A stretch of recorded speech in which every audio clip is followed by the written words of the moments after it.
So thank you everybody for coming. This is going to be very informal teaching on Ayurveda. We have been trying to do something for last 4 or 5 months, but people sign up and then they drop out. They sign up and drop out. You can't study Ayurveda unless you're committed and then you understand what you're doing.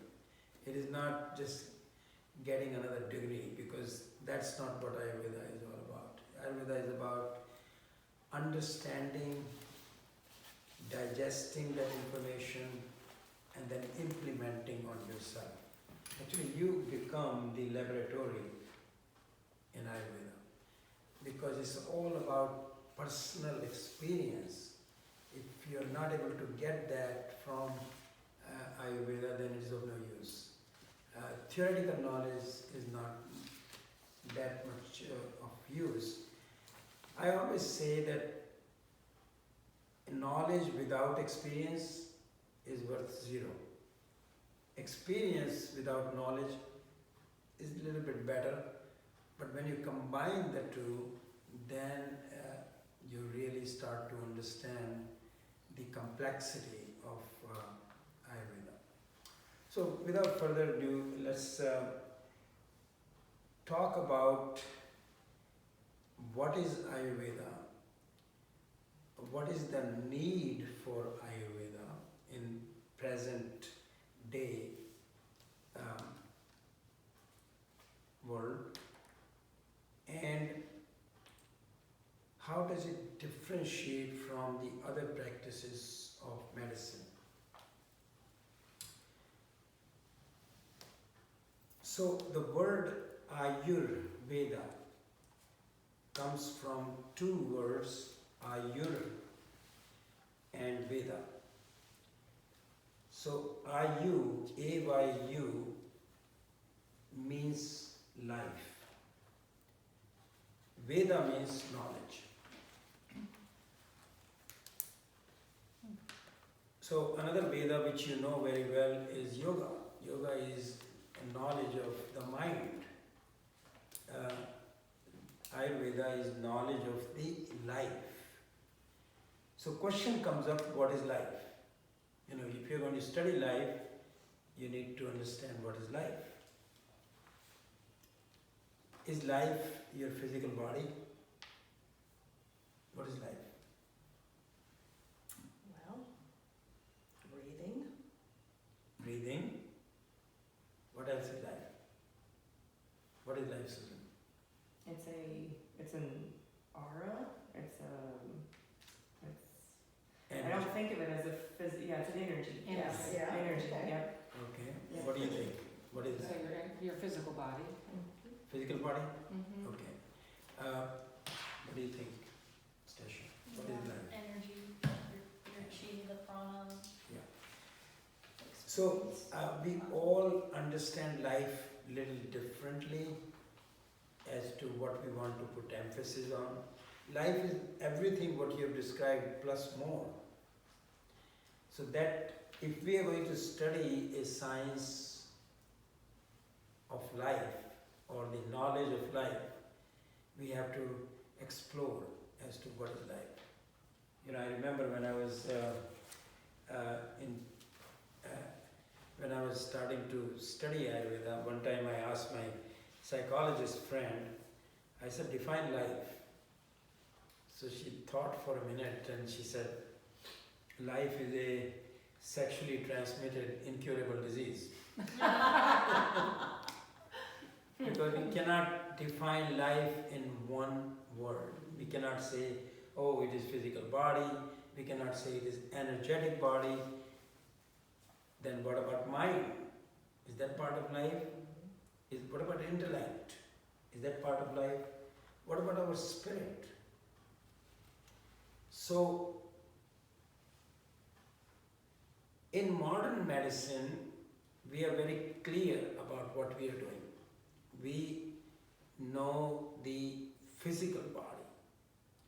We know the part of us which is tangible. Tangible means which I can touch, see, hear, smell, taste, that is the physical body. Anything which I cannot see, intangible aspect of me, do not exist. So modern medicine is very clear that it only believes in the physical aspect of our existence. But is that all? That is not all. Because we have intangible aspects, our mind, our emotions, our likes, our dislikes, our belief systems, our stories, and our spirit. That is intertwined into our physiology. So when you're upset, you suddenly get a knot in your stomach. How does that happen? How does the emotion of upset cause a knot in your physical body? Where is mind? Where is the intellect? Where is the spirit? Is it in the physical body? So these are the questions we have to explore before we can study Ayurveda, because Ayurveda is everything which we are composed of, the tangible aspect of us, the physical body, and the intangible aspect of us, which is what we cannot see, but we can feel. We can feel the energy around us. That doesn't mean it does not exist, it does. How do I measure it? What does it do in my body? How can I change it? All these questions arise. So, Ayurveda is the science which studies both the tangible and the intangible parts of our existence. And that makes it different from the modern medicine. So let's just talk about the physical part of us. The physical part, or the part we can experience through our senses, seems pretty solid, non-changing, right? Mm-hmm. But is it? From the time you came into the room, every breath you took into 10 to the power of 16 atoms into your body from the environment. And every breath you breathed out, you breathed out 10 to the power of 18 atoms. So you brought in new energy, new material, and you expelled the worn and torn parts of your body. And what you expelled, I inhaled. So we are exchanging organs constantly.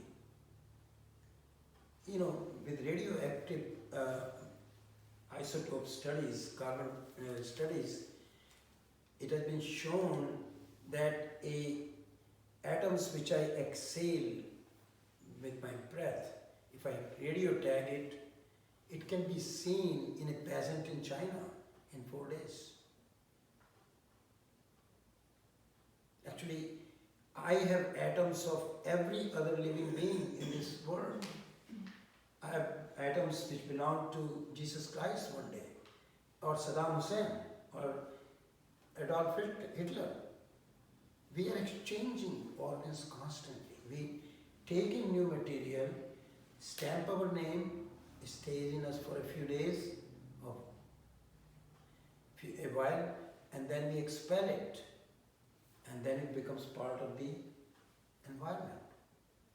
We eat food, we expel waste products, which is eaten up, used in fertilization, and new material comes up. It's a circle. So we are constantly changing our physical body.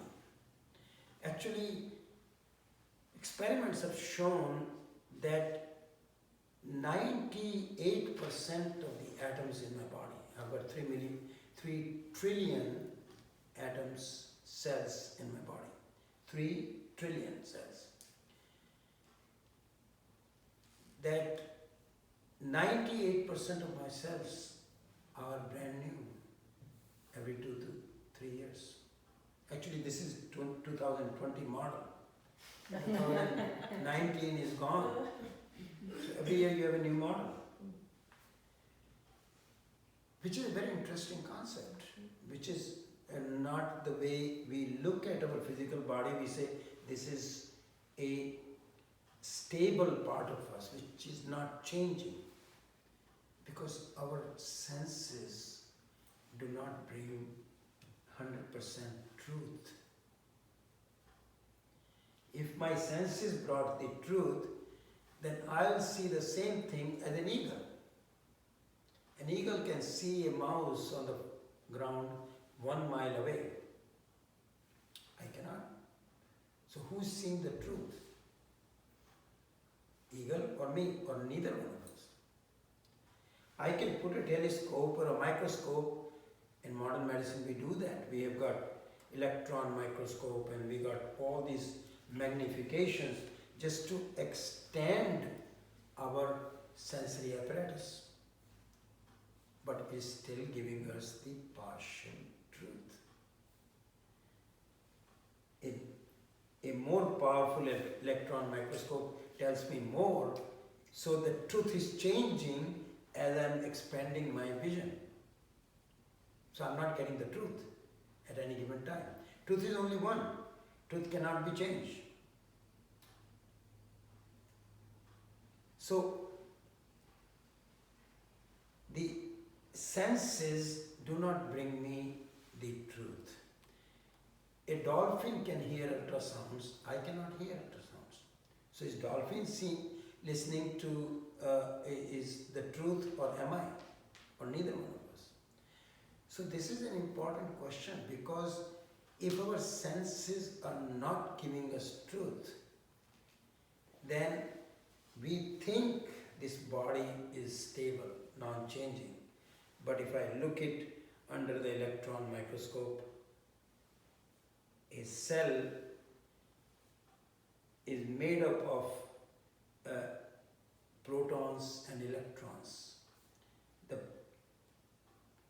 millions of electrons and protons are whirling around in a space in each cell under electron microscope. Actually, I'm made of nothing. These electrons and protons have no value, and I shouldn't say value, it's non-stuff. And I'm in a space. So, and which is constantly changing. It's all vibrational. But at the gross side, I say it is not changing, which is not a truth. This is very important to understand. We are developing the theory of Ayurveda by understanding that the senses do not give us the truth. They give us the slice of truth.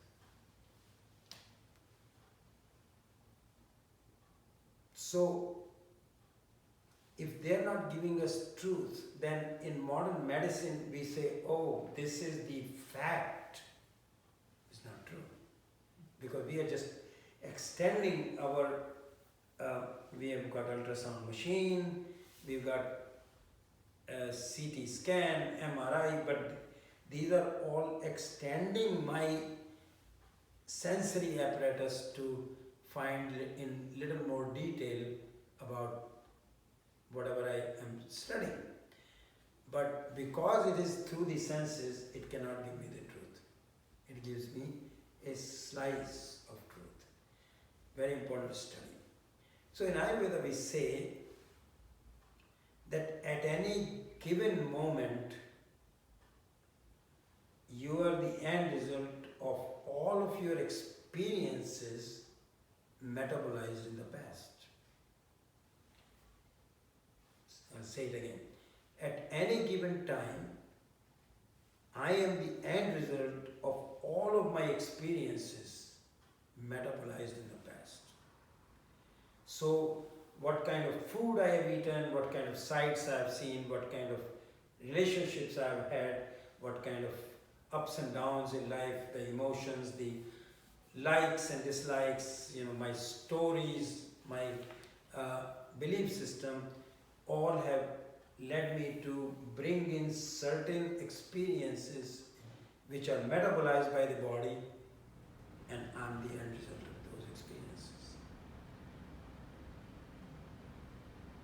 That's a very powerful statement. That means if I don't like what I am right now, I can change the nature of my experience. Right? So, what is an experience? Experience is something which comes from outside. And I can only experience an experience through my senses. I can see, I can hear, I can smell, I can taste, I can touch, and I have emotions, which are also energy in motion, we'll talk about that a lot.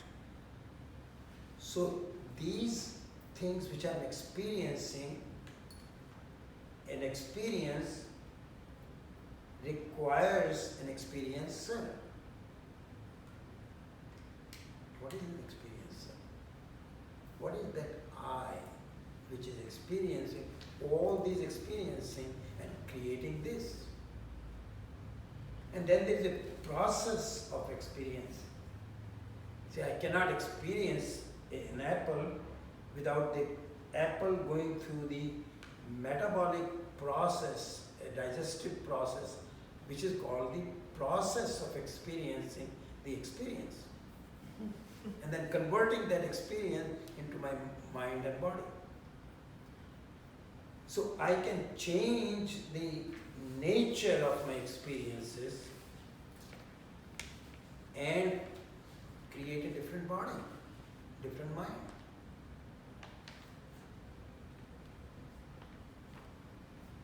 Or I can go a little further and say the process of experiencing is also important. So I'd like to give this example that, let's say Rosalind gives me a rose.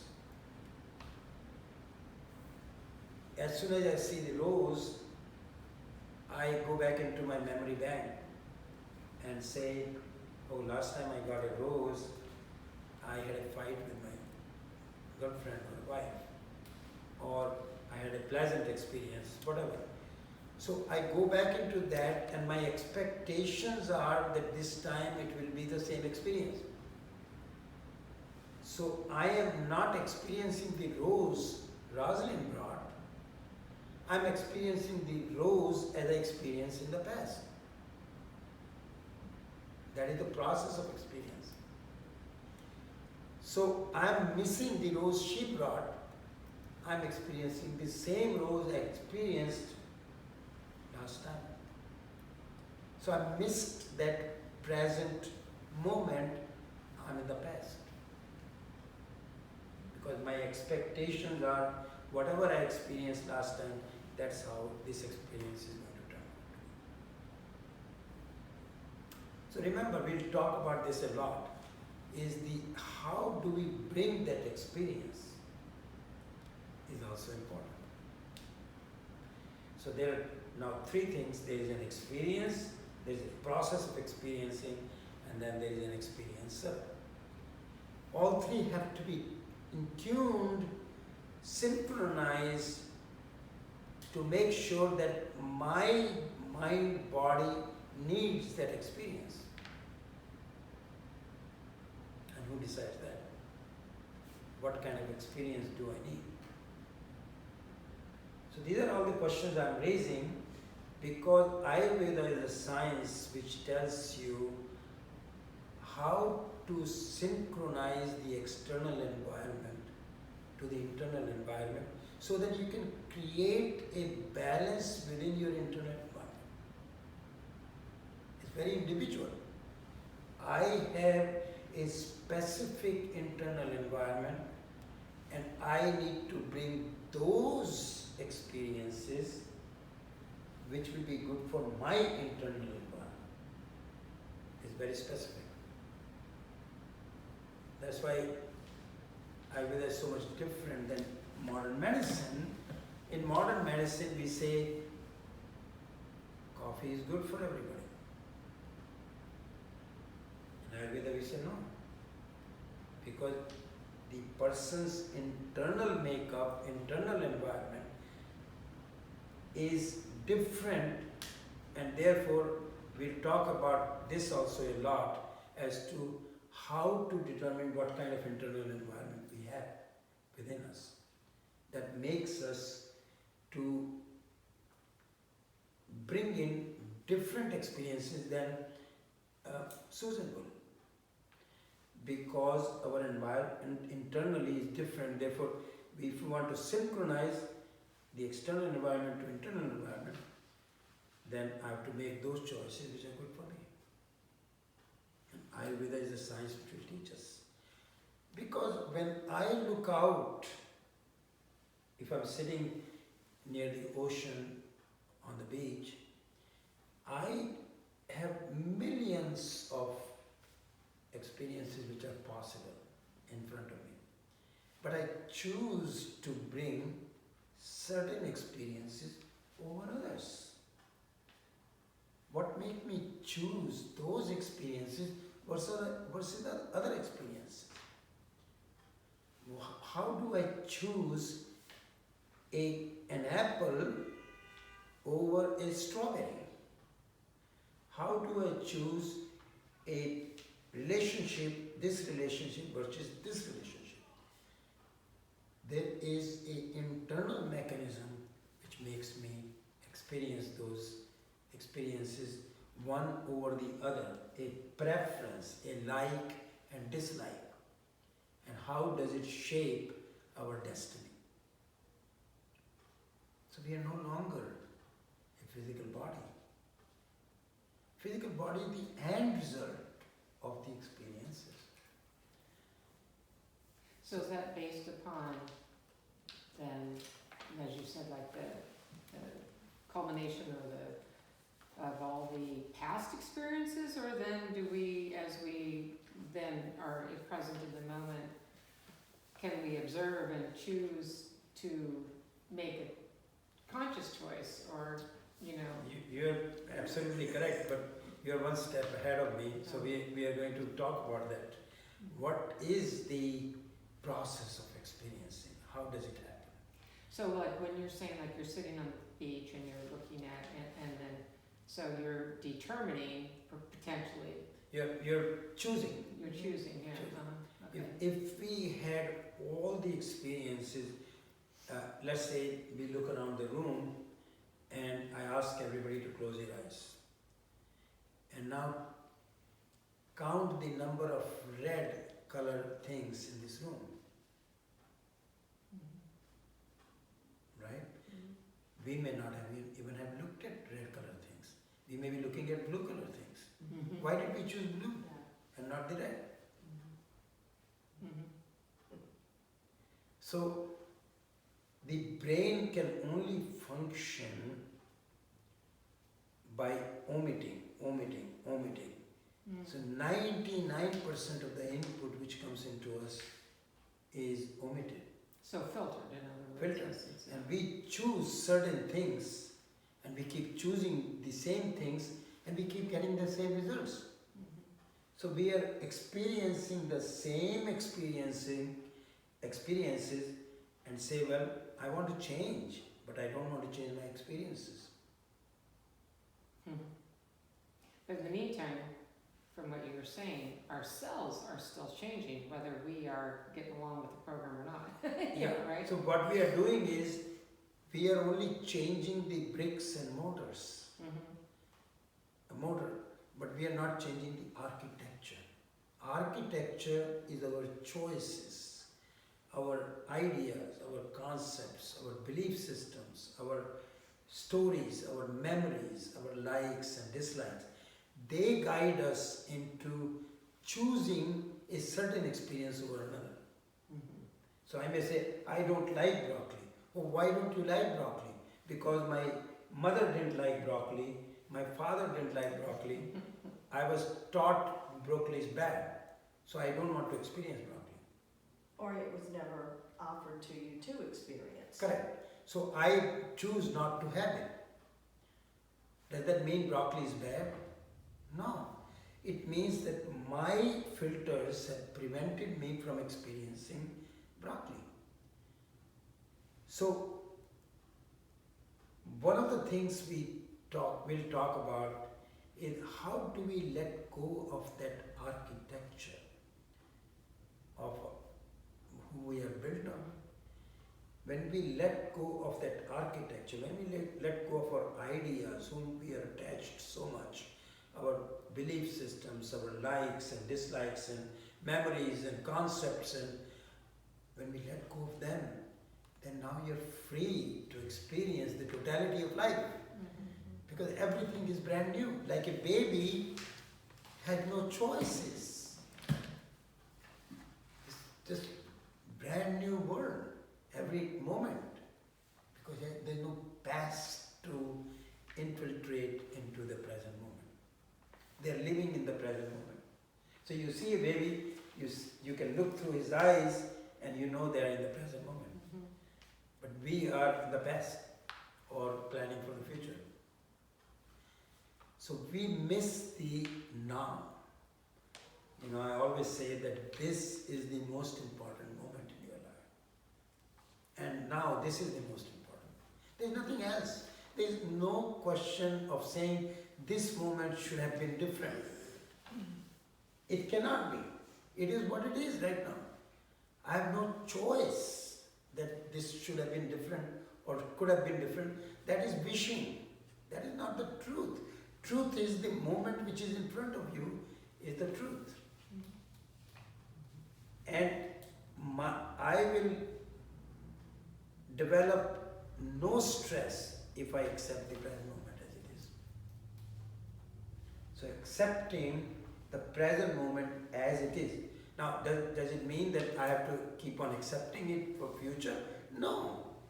You can change something today and tomorrow moment can be better. But you cannot change the present moment. You cannot say, I don't like the present moment. Well, done. This is all you have. Take it or leave it. Yeah. So, one of the things we learn is how to say yes to life, which is happening right now in the present moment. There's nothing else. There's nothing else.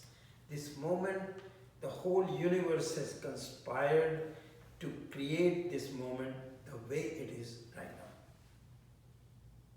So how can it be wrong?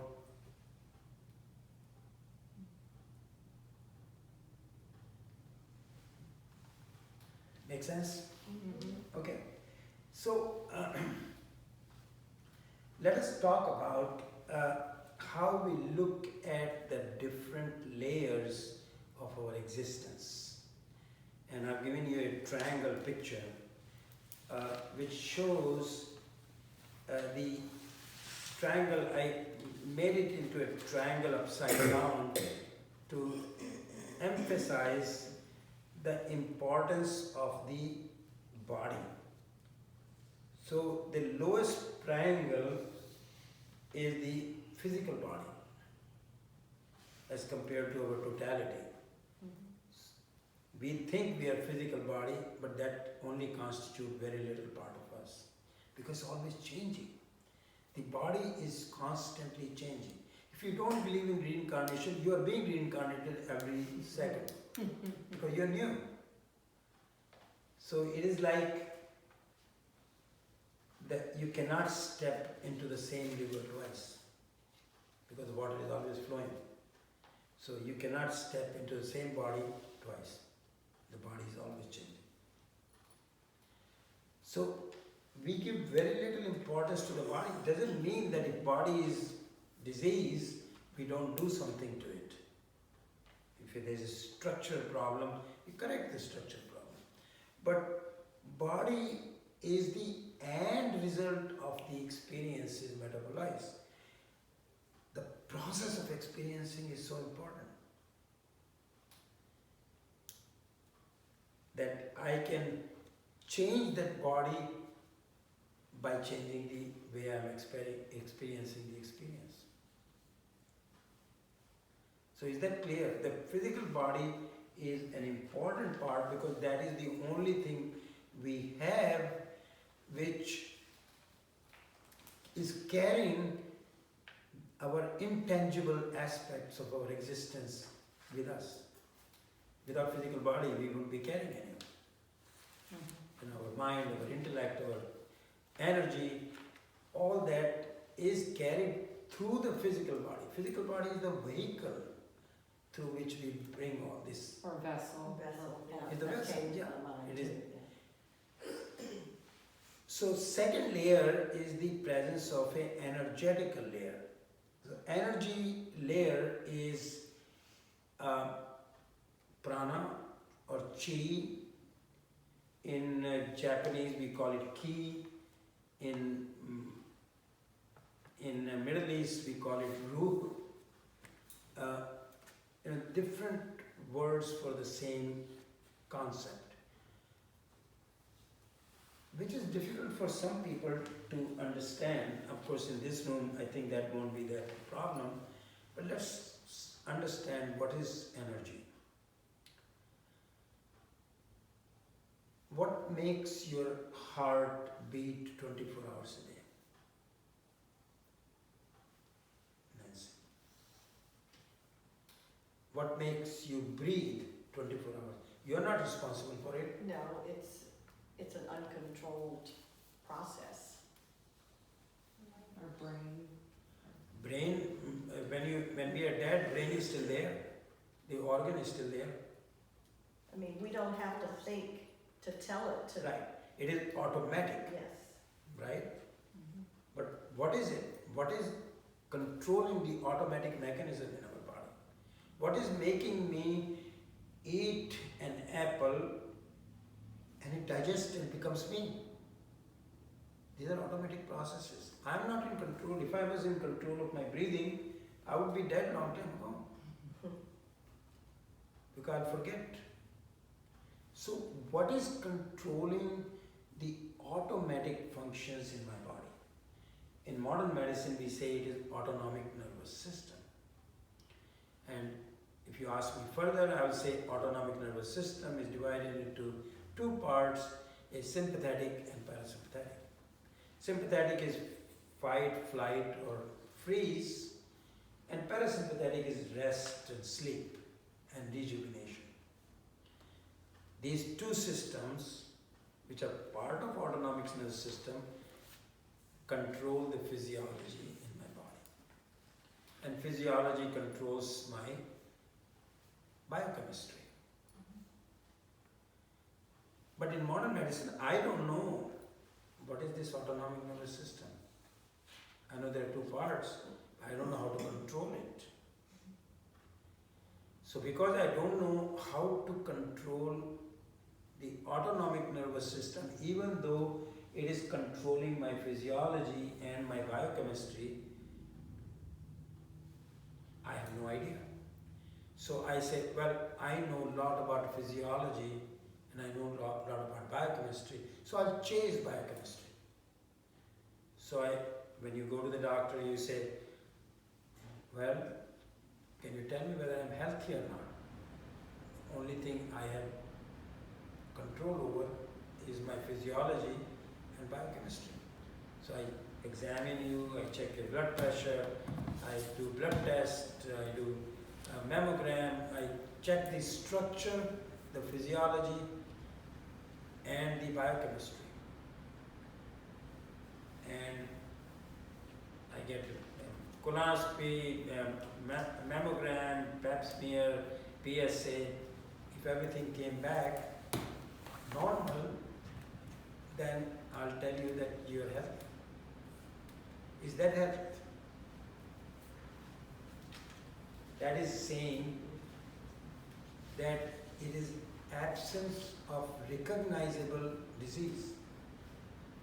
That's what my statement is that I have no way of judging whether you have any disease process or not.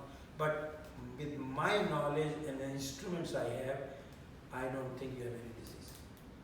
But are you healthy? Health is not absence of disease. Health is a positive state of being where your immunity is stronger than the bacteria, the viruses, the parasites, the carcinogens.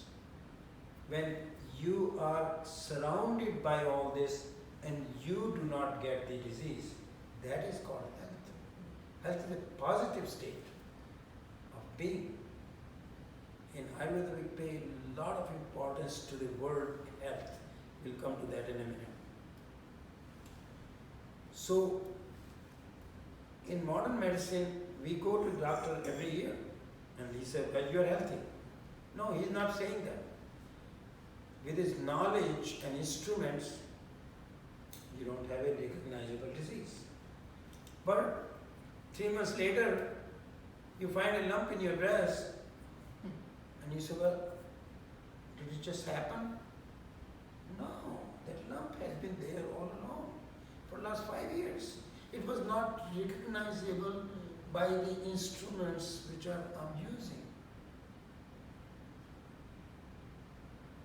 So it is not absence of disease, is not absence of disease, is not health. Health is a state where your emotional, physical, psychological, spiritual well-being of an individual. So it is a positive state. It is not an absence of disease.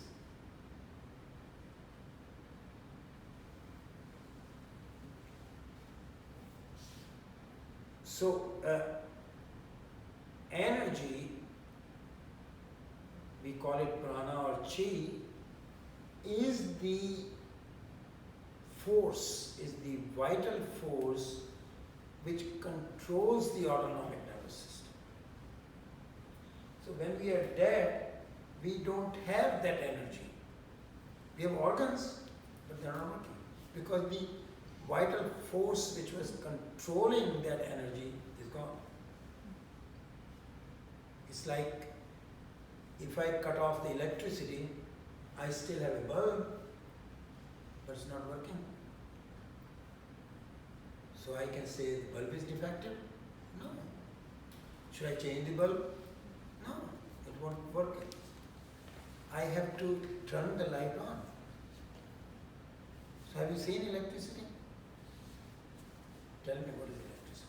What is electricity? It's just a current, What is a current? force. Hmm? It's just a It's a force of energy. force. We can describe what is electricity. What is the force? What is the energy coming from sun? Can you see it? It's electromagnetic energy, which is coming from the sun from 9. Oh, you're leaving? Yeah, I couldn't stay past 8. Okay, Is that I'll the- send I thought it you was an I'll hour. send you the video. Okay, perfect, Yeah. thanks. See you, Station. All right, see you. Good to see you. Nice Good to meet you. Nice meeting you, thanks. See you, BJ. I'll do a quick one. So that electromagnetic energy which is coming from the sun, 90 million miles away, traveling at 232 miles per second, 232,000 miles per second. So it takes 8 minutes to come from sun to the earth. But we cannot say that, well, I don't see any energy, so it doesn't exist. That energy which is around us, which is controlling the automatic functions of us, is the energy field. That is why we have all these techniques of Reiki and pranic healing or acupuncture or because these are all energetic systems.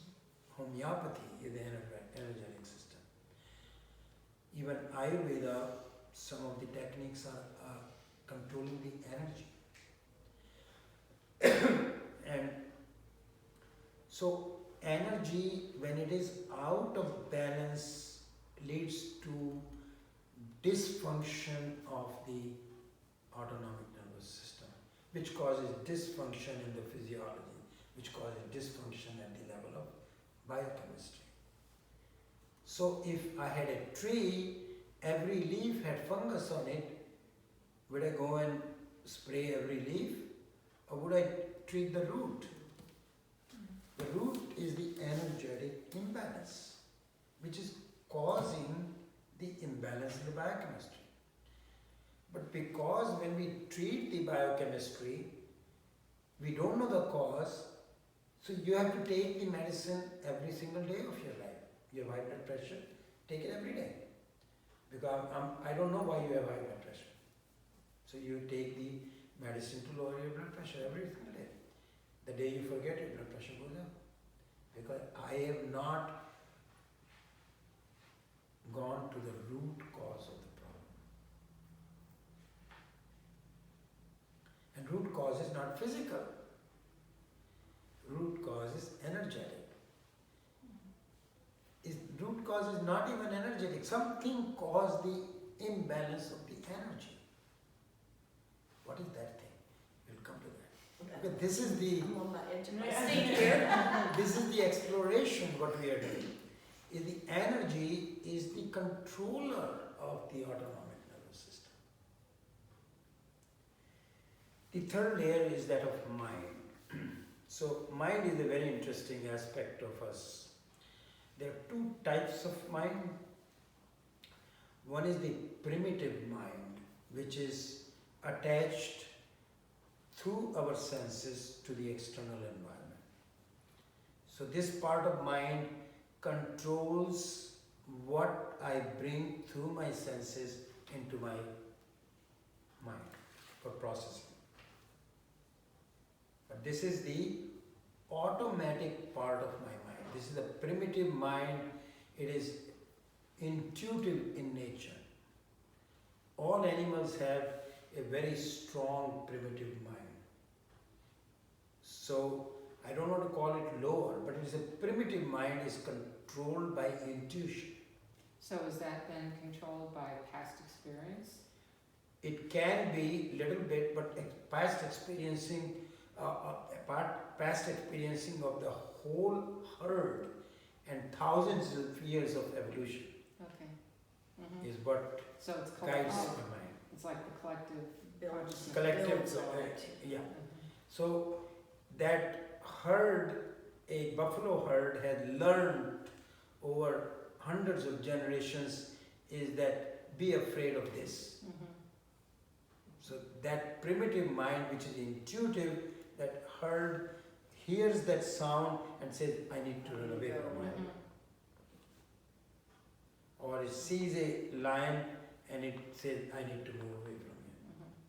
So that is the intuitive. There is no control of your will on the primitive mind. The animals have very little will. They are controlled by intuition. So when they are hungry, they go and eat. They kill an animal and go and eat. If they are fully satisfied, if a lioness is lying and just eaten a hog or warthog, we have seen them in savannas. A bunch of deer, warthog are just grazing around it. Mhm. It's not going to hurt them because it only eats when it's hungry. A lioness doesn't say, okay, well, winter is coming, let me kill 5-6 deers and store them and I'll eat them later on. That is a will. That is an intellect. That is not primitive mind. Primitive mind is intuitive. So all animals are intuitive. Intuition is for survival. Survival of the self and survival of the species. So those two things are intuitive. That is our primitive mind. And this primitive mind is controlling our input of the energy from the external world. So what I bring in the form of experience is comes through the primitive mind, because that primitive mind is connected through my senses to the external world. That is my whole connection to the world, is through my senses. Right? So primitive mind is the servant which brings the information in. That's the function of the mind, the primitive mind. And then there is a thinking mind. Thinking mind is part of us that I define it as a drunken monkey. Okay? That's the job of mind, is to think. That's all it does, it thinks. But our mind has become so chaotic, it thinks constantly. So it's like a drunken monkey. The thoughts are coming constantly. You can't control it. It's just constantly thoughts are coming. Interestingly, the same 100 thoughts occur throughout the day. We're not very creative. We have same thoughts, but they're constantly coming. But we are making different stories out of those thoughts. That if this happened, I will do this, and this happened, this will happen. We are constantly thinking. That is the purpose of mind. That is the mind is the processor of the information primitive mind brought. So it is always thinking. How do I process it? How do I process it? So that is the thinking mind, which is, I call it a drunken monkey. Actually, most of the yoga books will tell you that it's a drunken monkey. I've just added a extra sentence to it. There's a drunken monkey which has been bitten by a scorpion. That's how my mind is. That it is just going crazy all over the place. Same thought, same thing, over and over. You getting anxious, fearful, because you can't handle that much of craziness. That is the mind. So we have to, if our mind is going to process the information and energy which has been brought by the primitive mind into our body, then we need it to work in a controlled manner.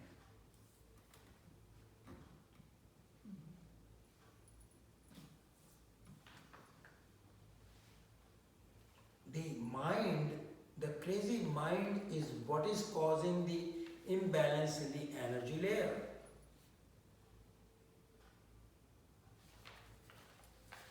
So all our problems start at the level of mind. It's not physical.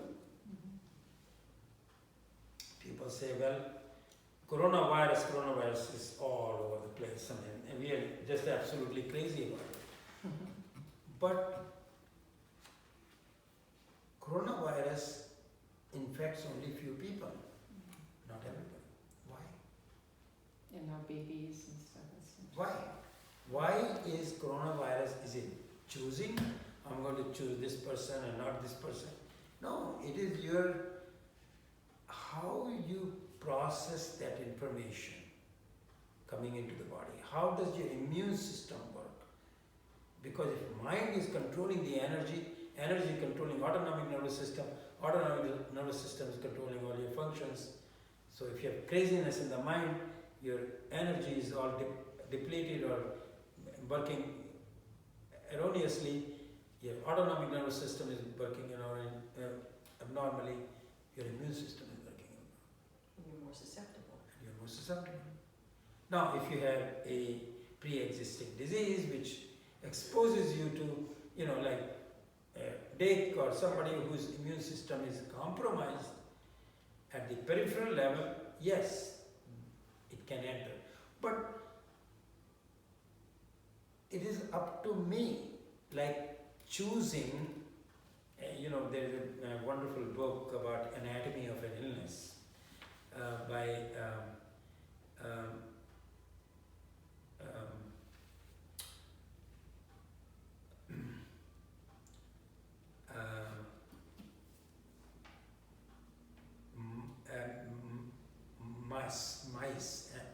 MYSS, Carolyn Mees. Carolyn Mees, MYSS, Anatomy of Illness.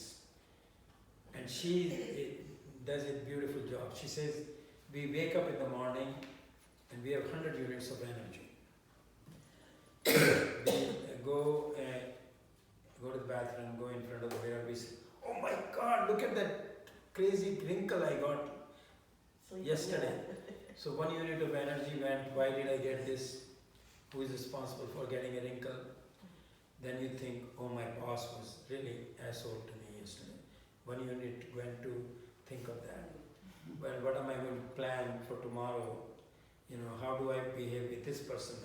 So by the time we leave the house, we only have 50 units of energy. Okay, 50 units are already used. Now we go into the elevator and we have got somebody coughing in the elevator. We are susceptible because we already spent 50 units. Now we don't have enough energy to prevent an attack of that virus. Viruses don't choose, we choose the viruses by letting our immune system go. So it's up to us. How do we process? How do we lead our life in a way that past does not interfere with the present? Another thing that Carolyn says is that how we define it, like, so I meet you and we say, let's have coffee and get to know each other, and the first thing out of my mouth is, oh, well, I was sexually abused as a teenager. So I'm defining myself right then. And I'm all for support groups, but support groups' purpose is to carry you from one shore to the other shore. That's the purpose of a support group. So that during the acute stage, you have a support system so you can cross that river.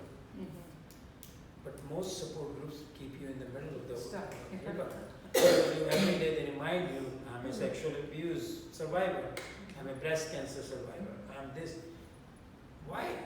I'm not a survivor of any kind. I don't have the disease. It's gone. Okay? Like you said, you're the new 2020 unit. Yeah. Right. So I am in control of what I tell my cells, because each of my cells is listening. They're eavesdropping on every other cell. What I say to myself, I'm stupid. So they say, okay, we'll make you stupid. You will make your behavior so that you will act stupid. Mind only does what we tell him to do. So if I say I'm really stupid, I have no talent, I'm unhealthy, I'm sick, mind carries out those stuff through the energy and makes us there. So be careful what you tell yourself who you are. Whatever you tell is not true. We'll come to that in a minute. Because the part of you which is telling all these stories is not you at all. So that is the mind. So mind is where we process the emotions, we have likes and dislikes, we have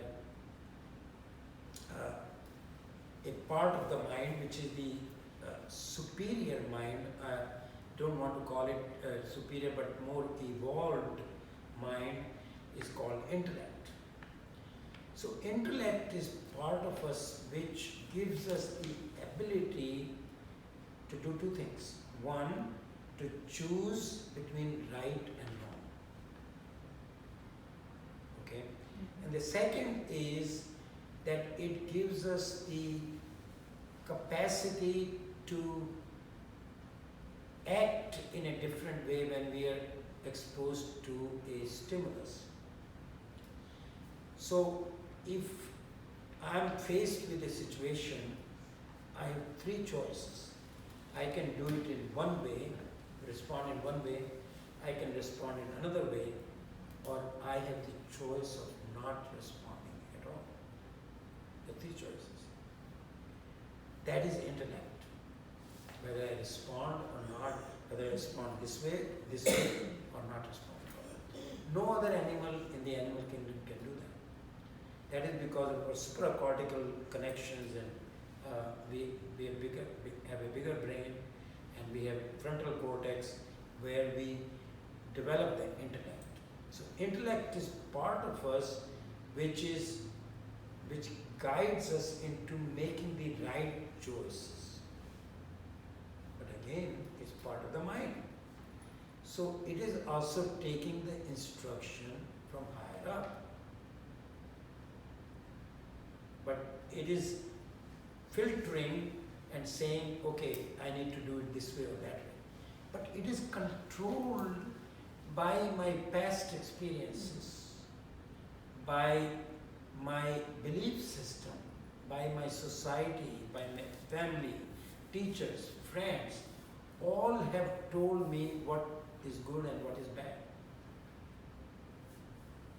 So a particular society may consider something good, the other society may not consider this as good. So it is all conditioned mind is called the intellect. I shouldn't say intellect itself, but a part of intellect is controlled by my past experiences, my ideas, my concepts, my belief systems, my stories, my memories of what happened to me. That controls that part of intellect which limits me from experiencing the totality of life.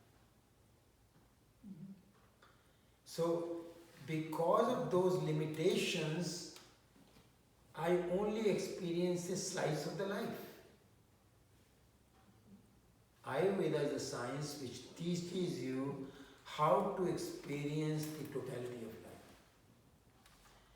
Most of us die using only 10% of our capacity. We don't even explore 10%. We are so conditioned.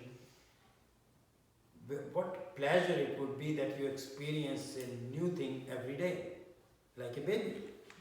You totally have no memory of what happened. You're totally open to every experience which comes in.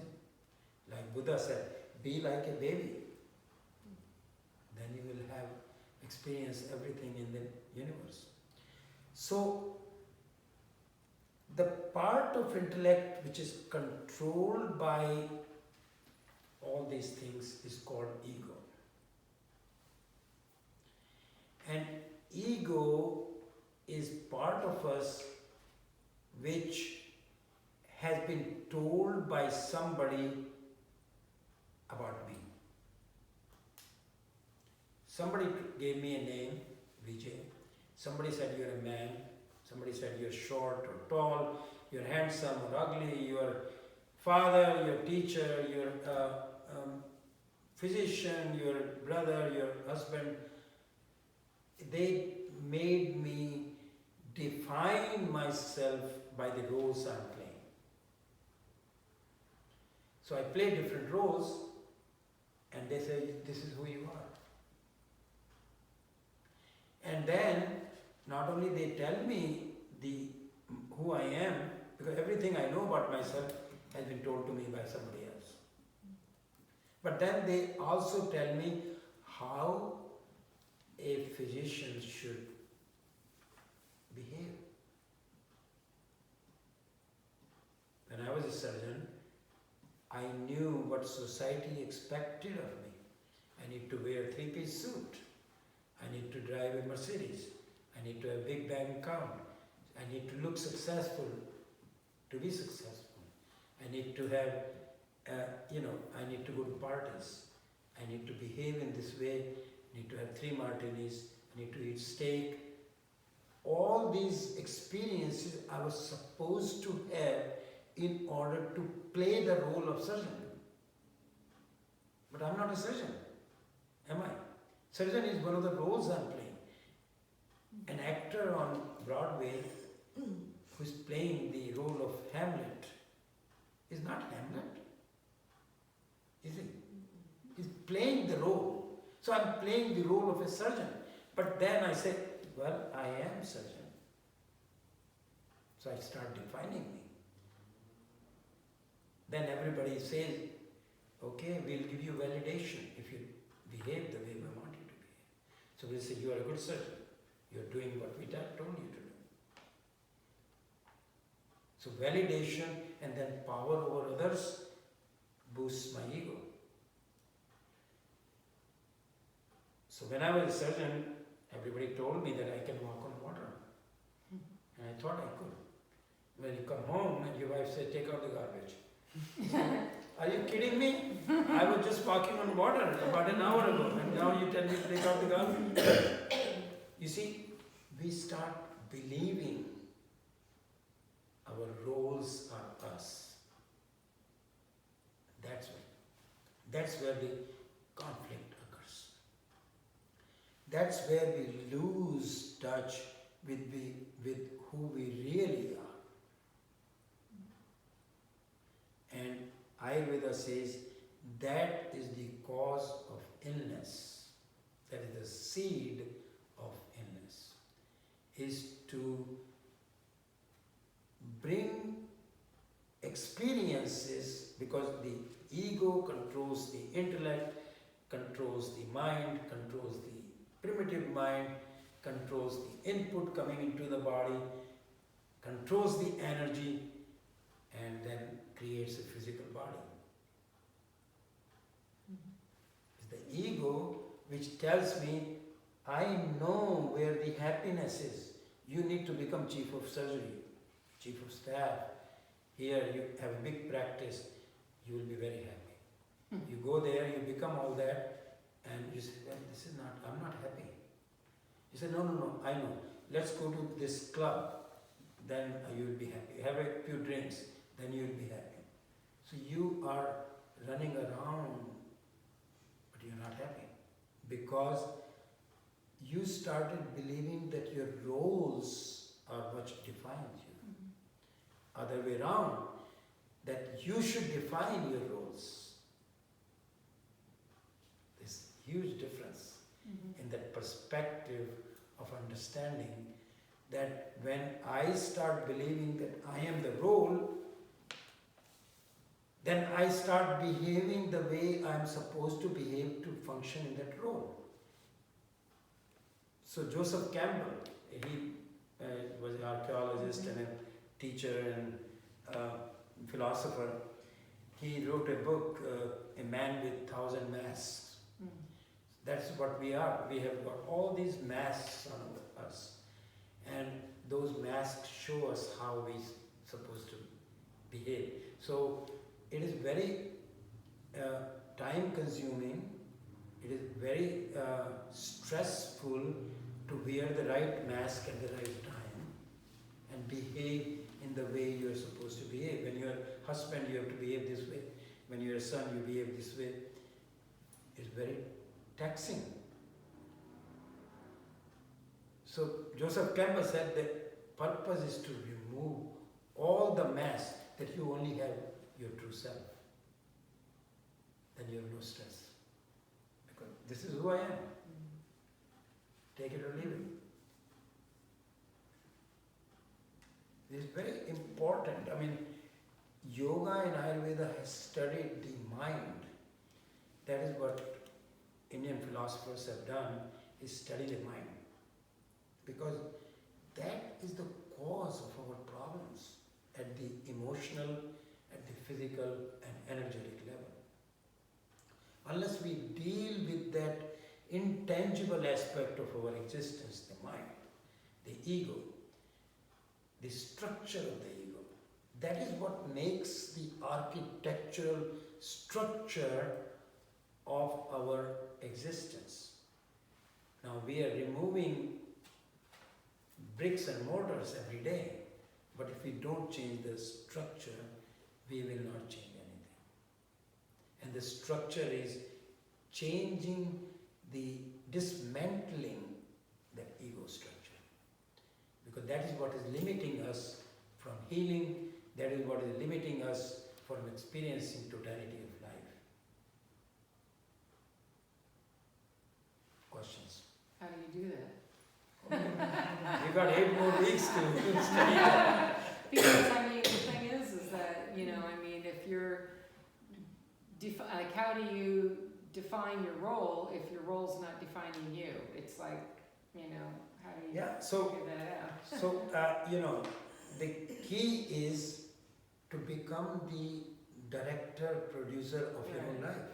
Mhm, mhm, So you define the role. mhm. Then you can even judge whether a particular role is good or not. Mhm.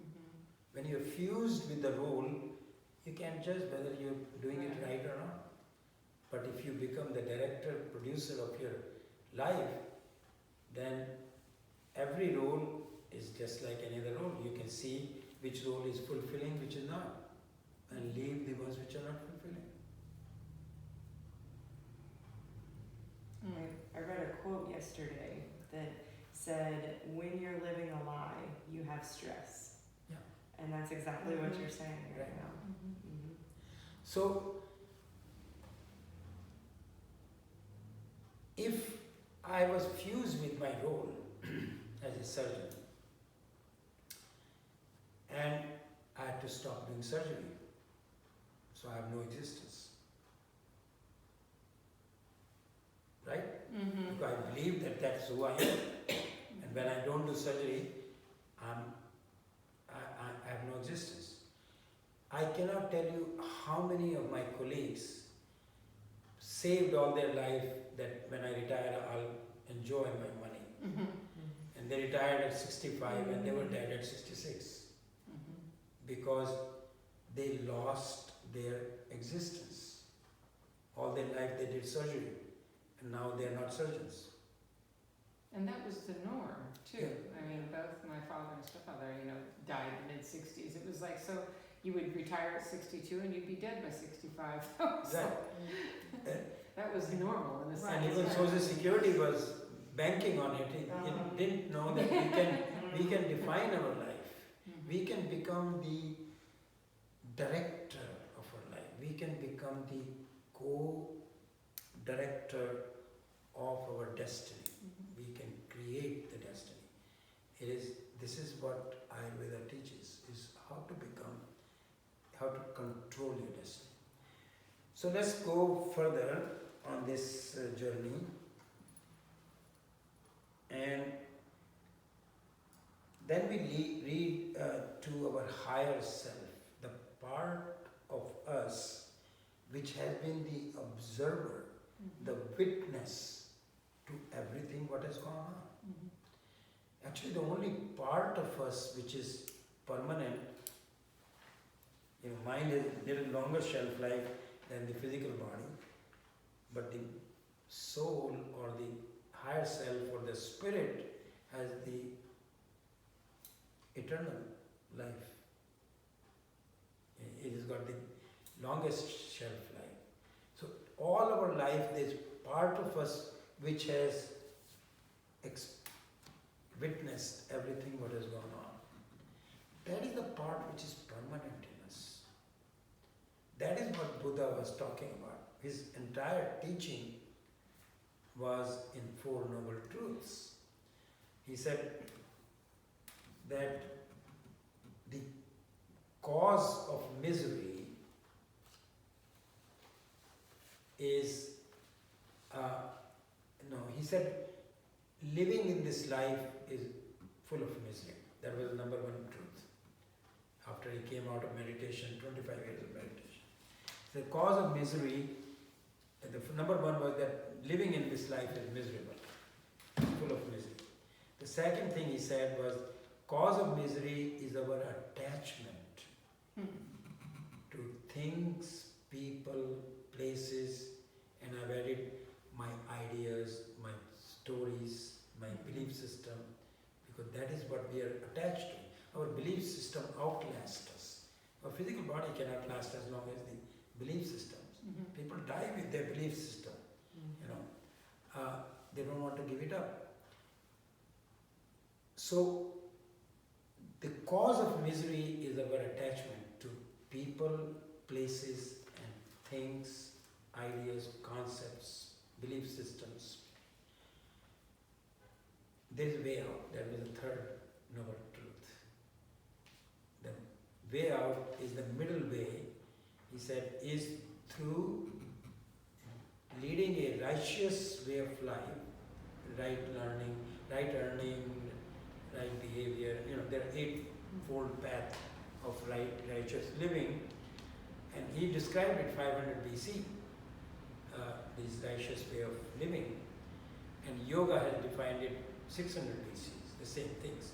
You know, all philosophers describe the same thing, you know, in different words. And he said, through detachment.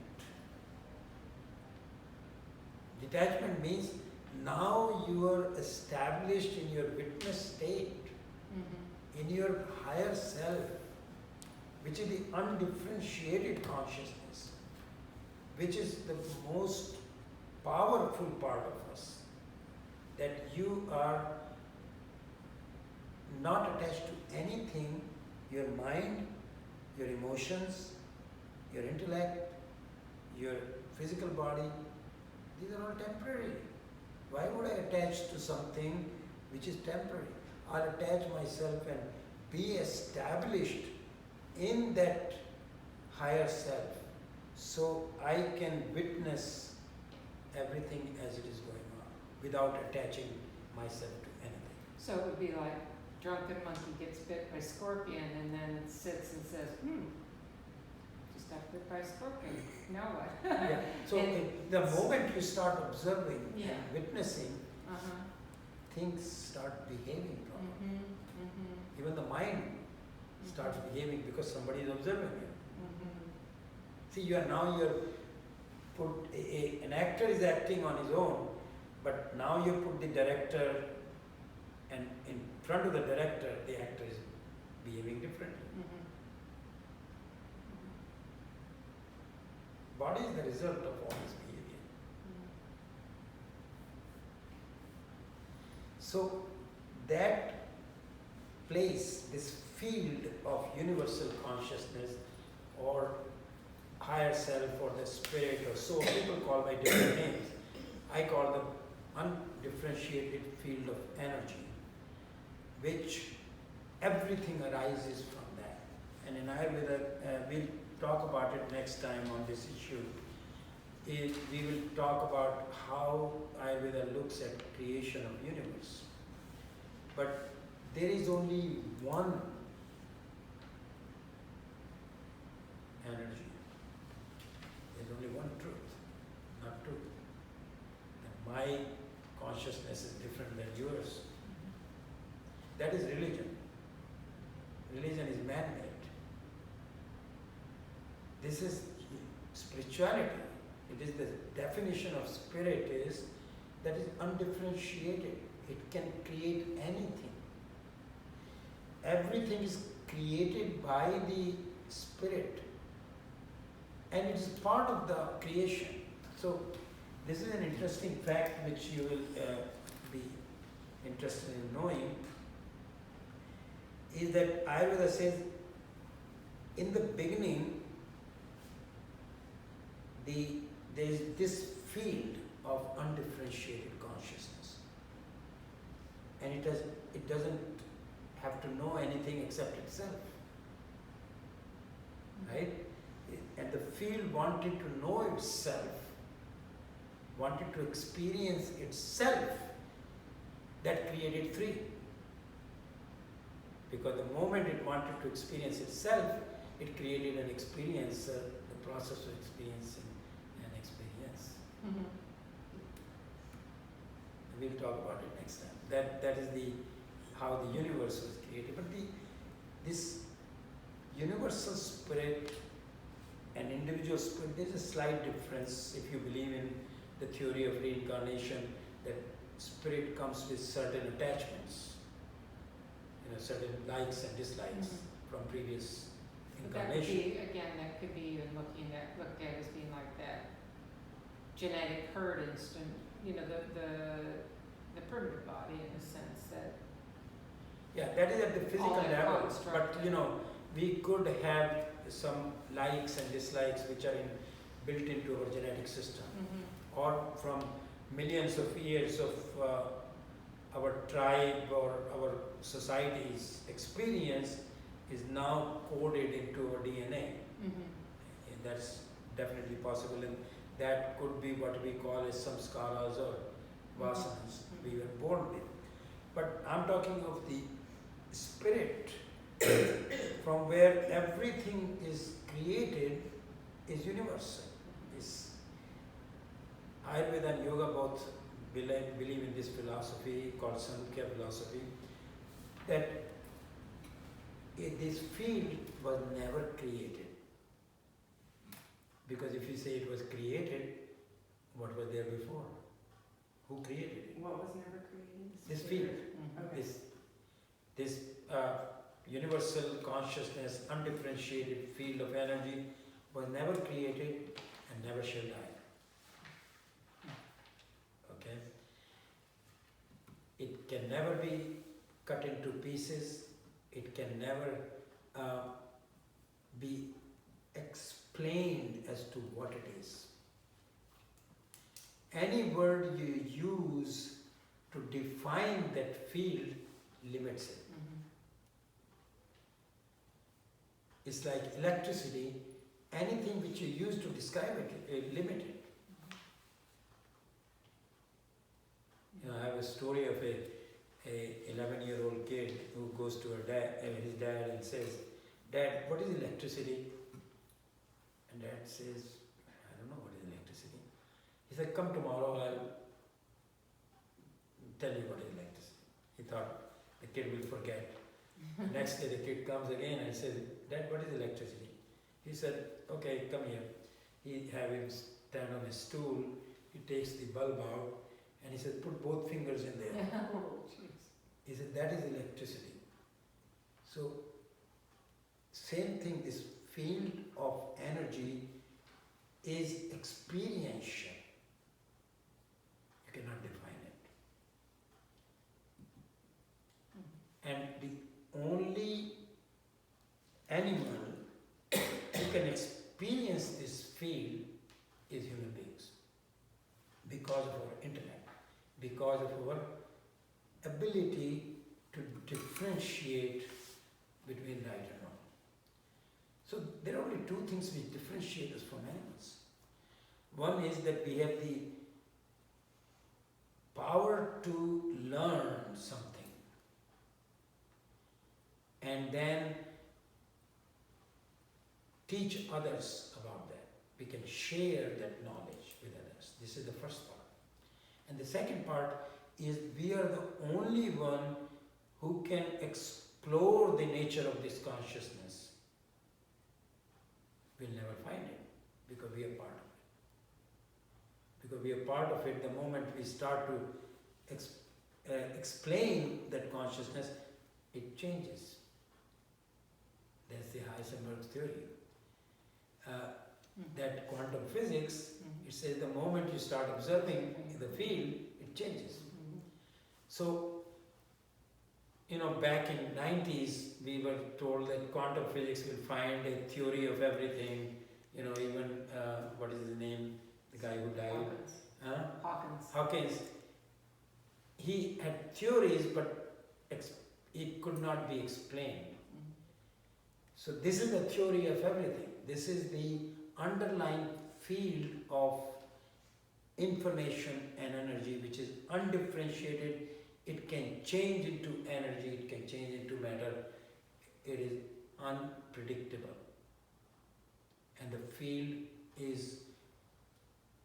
has got omnipotent, omnipresent omniscient, never was born, never shall die. So when scientists say universe was born, when I came to this country, they said it was 1 billion years ago. Now they are up to 30 billions. They're shooting in the dark. They don't know. Ayurveda says it was never born. It's continuously going through change. It is expanding. And that, so then though, by observing, we are changing, is that what you're saying, or? We could change that limited consciousness around us, but we have no influence on. We are like a speck of dust. The earth is like a speck of dust in the universe. What are we talking about? Egos of you and me, which is nothing. It's not even an atom in the universe. We think we are somebody.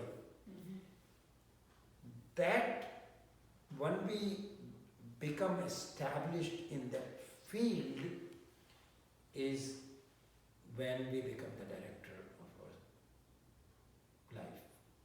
We co-direct our life. We bring in the right information and energy through giving the right set of commands to our primitive mind to bring those information from outside. We become a witness to our emotions, because emotions are energy in motion. They're coming and going. We hold on to it and we say, well, I'm sad. But if you just let it pass, it would have gone. So we become a witness to it. Huh? We would not have experienced it. We would experience it, but for a short time. As it's passing in our field, you see it coming and it's going. But we become attached to it. Oh, I'm sad now. And we keep it. You cannot be sad. That field is beyond any experience. You are a witness. Witness does not experience anything. Witness does not judge that this is a good experience and this is a bad experience. Witness just says, aha, sad. Is that what you're saying? Hmm? Witness would just say, sad. Yeah, well, you may go and fuse with it for a moment, cry and say, well, I was sad for a moment and I understand it and now it's going. We become fused with it and then we create that emotional lock within our body. And then every time that stimulus comes, the same thing is repeated. Like the rose. So do we get attached to those? We start believing that we are sad. So now all those emotions are locked into our system, into our energetic layer, and they will be, where will they be? Energy is within our body. So they will be in our ligaments and tissues and muscles. Just like believing we are a surgeon, or we believing we are anything, actually. So when we let go of that false I, the ego, which I'm not, I reach the field of higher self, which is the true me, because that is eternal. The part of me is eternal. So I get attached to that part which is eternal. And this process through which I get attached and dismantle my false self is called meditation. So meditation is the key for me to experience that field. Twice a day, have communion with that field, and then bring the power of that field within my day-to-day behavior. So my mind starts to become coherent, brain waves change because the mind works through the brain. Brain is also a servant, is a physical body. It's not doing everything on its own. The mind is controlling the brain. So brain becomes coherent, my actions become coherent. So the end result is I become silent observer of my own actions, and my actions are spontaneously correct at the right time. The Deepak Chopra defines it as synchro destiny. So I am creating my own destiny In the moment. in the moment. Mhm. So that is the gist of what is Ayurveda. So we have to study all these aspects in order to understand the field of Ayurveda, which is, so when we are balanced at all these levels, we are called healthy. The word health comes from whole, holy, holistic, is same. So when we are established in ourself, we are holy, we are healthy. That is the holistic medicine. It looks at the entire spectrum of who we are, how we function.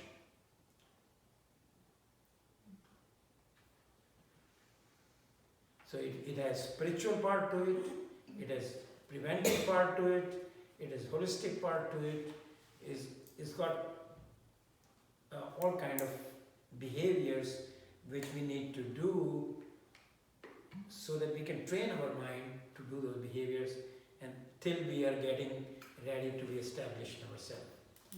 And health in Ayurveda is defined by one word. It's called swasthya.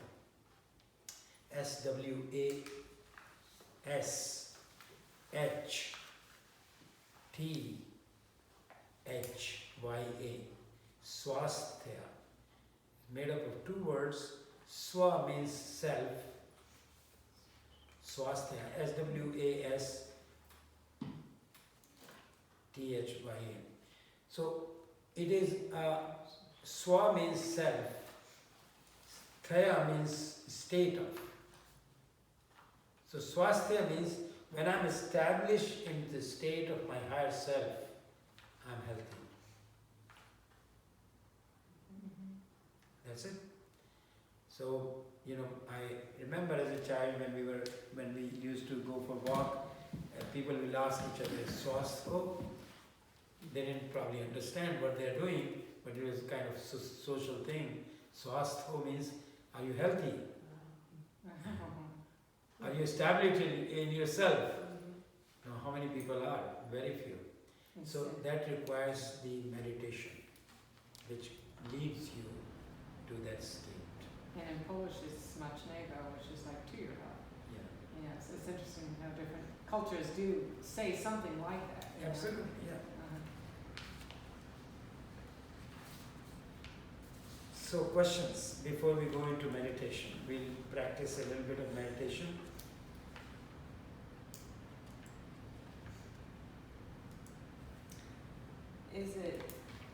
Is this a direct line of things, or do all of these things go back and forth? They go back and forth. There is no, I always say that life is like the stock market. It goes up and down and up and down and up and down, sideways and up and sideways. So The it's- way to have it go completely as you plan, never plan. If you want, my favorite saying is, if you want God to laugh, tell her your plans. True. Your plans don't work. So it's better not to have too many plans, because then you lose the present moment. Is to experience the world as it is. It's perfect. There's nothing wrong with it. I don't know how many of my clients came in and told me that election of Trump was upsetting them. I said, really? What does that have to do with you? Why are you upset? Are you in control of the whole world? No. You have no control over anything. We think we have control over other people. We don't. We have hardly control of our own self.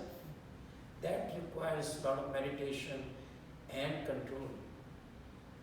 How can I have control over anything beyond my skin? No, I don't have any control on my kids or my wife, my friends, my relatives, my society, my country, I don't have any control. I can accept what is and maybe make some changes in the future by doing the right things today. But I have no control.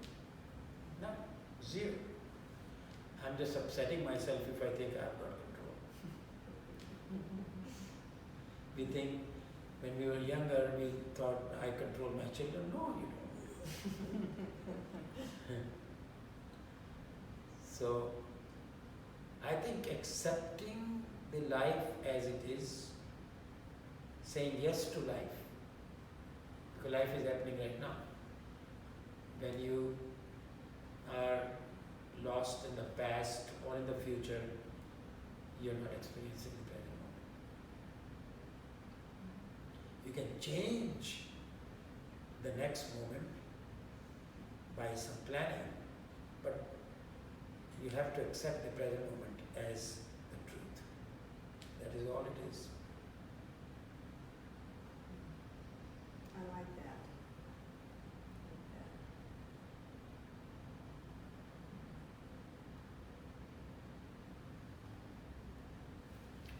Alright, so do you meditate?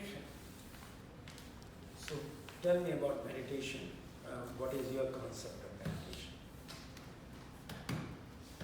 What do you mean by meditation? Taking an opportunity and the time to just be, breathing, focusing on that, instead of trying to quiet the mind, which is Hard to do really sometimes. Yes. I for So me. think of it as can trying you to solve the quiet. problem of the mind? We already determined that problem is at the level of mind. Mhm. You know, all three layers of mind, the ego, the intellect, and the primitive mind, and thinking mind, these are all called, in yoga, we call them chitta, C-H-I-T-T-A. So, when Patanjali, who was the father of yoga, he defined yoga as yoga is chitta vriddhi nirodha, which means that the observing or witnessing the modifications of the mind is called yoga. So, witnessing the modifications of the mind is yoga. So, all these complex yogic postures and breathing and all that is to finally come to a point where now you can witness the mind. And when you witness the mind, mind starts behaving properly. Can you stop the mind? No. You have to be dead Yeah. in order to stop the mind. Because mind is connected to the energy. If there's no energy, you're dead. So how do you control the mind? You cannot. A lot of people say control the mind. No, you can't control the mind. You can only witness the mind. So if mind is a monkey which has been bitten by a scorpion, how do I even make it orderly behave? I give it a banana. I say, here, take this banana and go up and down this pole. Keep doing it till I tell you. Now that is controlling the mind. I give something to that monkey, keep him busy, because his job is to think. So he is action oriented. So I tell him, this is the pole, I want you to go up and down this pole throughout the day. And I keep giving him bananas. Right? Mhm. That's one way of controlling the mind. Or I say, I am witnessing you, what you're doing. So mind starts to behave. And especially if I am dismantling the false I, the ego, not the survival ego. Survival ego cannot be dismantled, which is we are born with, which is primitive. You know that part of ego, which is survival ego, is very strong. But the ego which is preventing me from experiencing the life and causing problems at the level of mind has become chaotic, having too much of social media, too much of input. Too much input confuses the mind. So I have to bring the right amount of information at the right amount of time, at the right time, so that my mind can stay calm and quiet. Cannot control it. It is just, I have to be able to witness it and see what is right for me. Because I have a particular body and mind which I was born with. Because in Ayurveda we talk about the four purposes of life. Dharma. Dharma means my duty. What am I here for? What is the right way of living? What is the right action? And what is the right way of preserving my heritage? Those are the four: dharma, karma,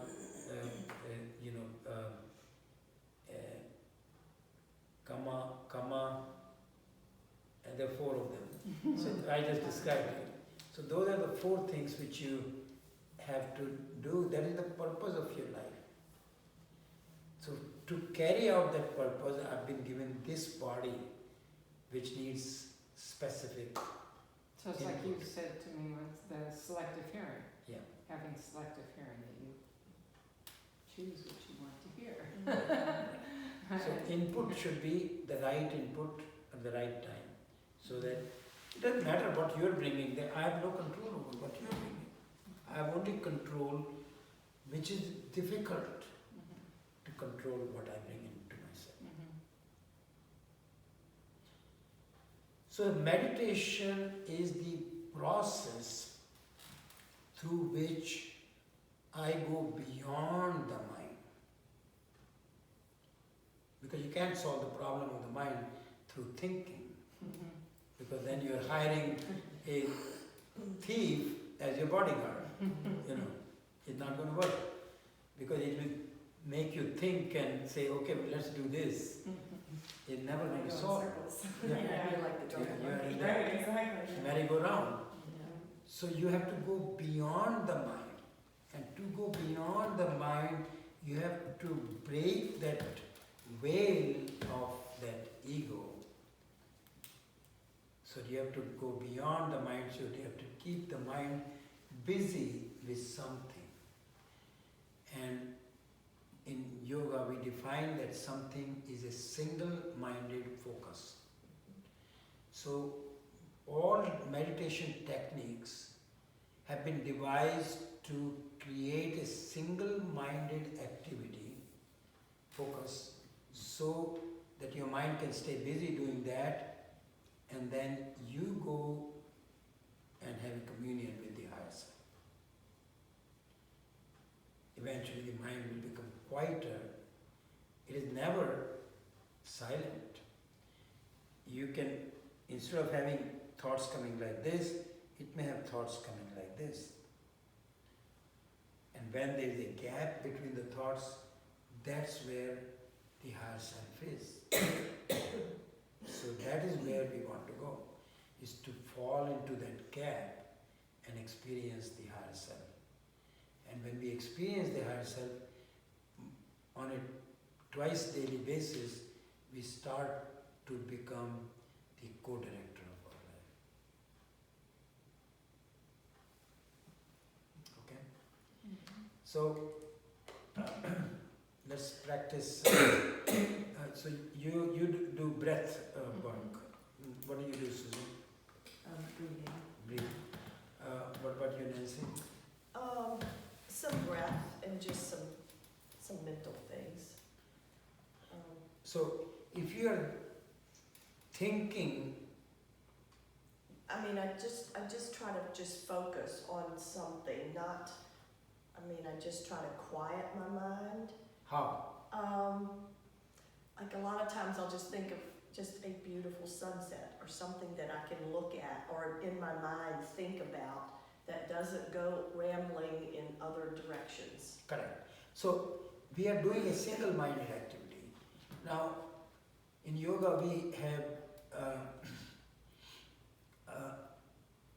found that there are certain mantras which take you beyond the mind faster than other techniques.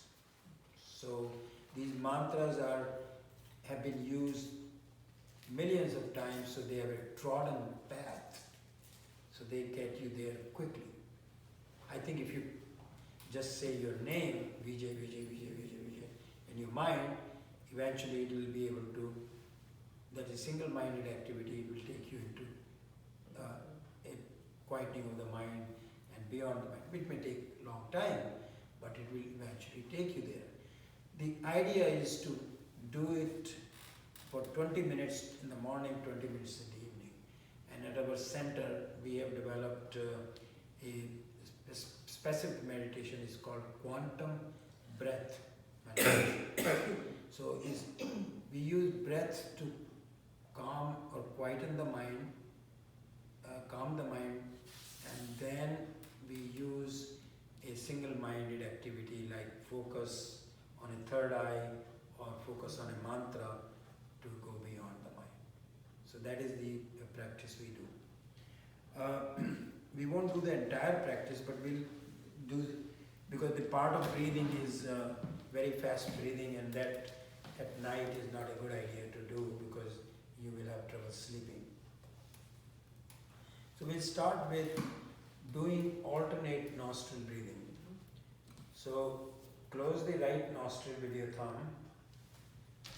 Sit comfortably so that your feet are firmly grounded on the ground. Sit up straight, that your spine is straight. Close your right nostril. Take a deep breath in to the left nostril.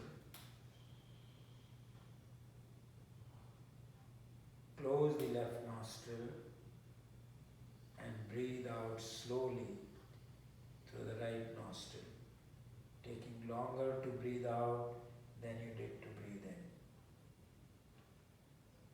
Breathe in through the right nostril.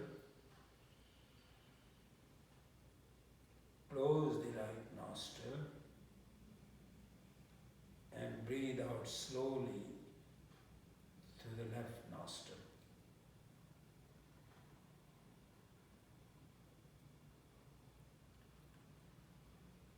Breathe in through the left nostril. Close the left nostril and breathe out slowly through the right nostril.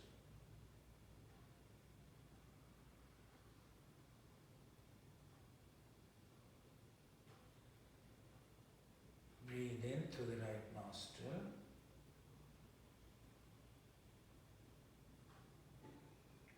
Close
Close the right nostril and breathe out slowly through the left nostril.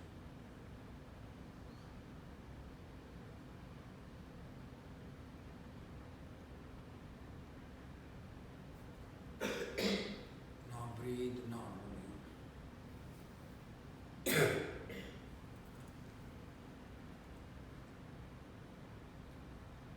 By doing alternate nostril breathing, your mind is quieter, your breathing is much more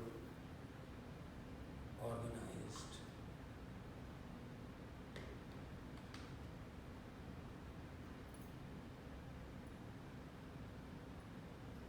Bring your attention to a point in the middle of your forehead, about an inch above the eyebrow,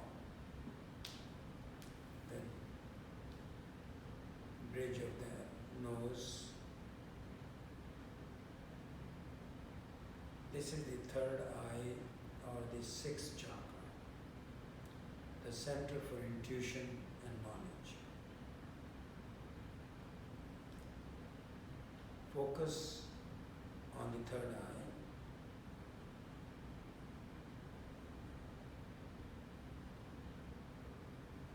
From time to time, your attention may be diverted by the sounds in the environment or by your own thoughts.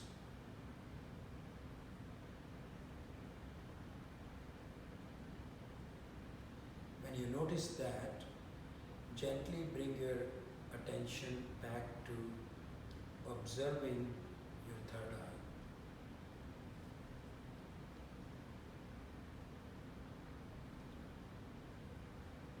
Relinquish any expectation from this meditation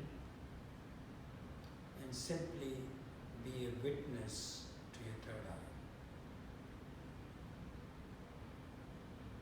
I'll keep track of time and let you know when to stop.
stop observing the third eye, but keep your eyes closed.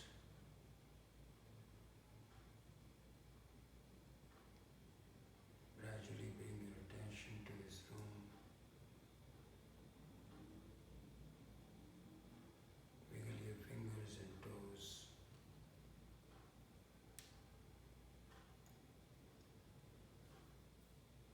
And gently open your eyes.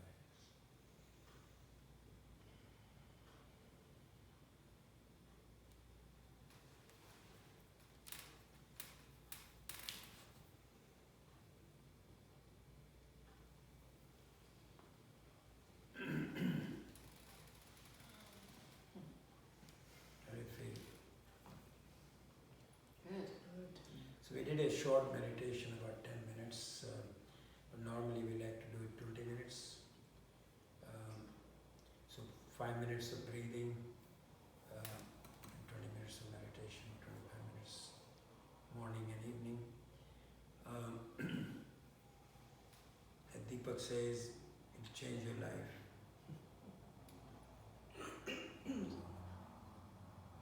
That's the most important thing. Thank you. Mhm. Very enjoyable. Sorry I live in Virginia.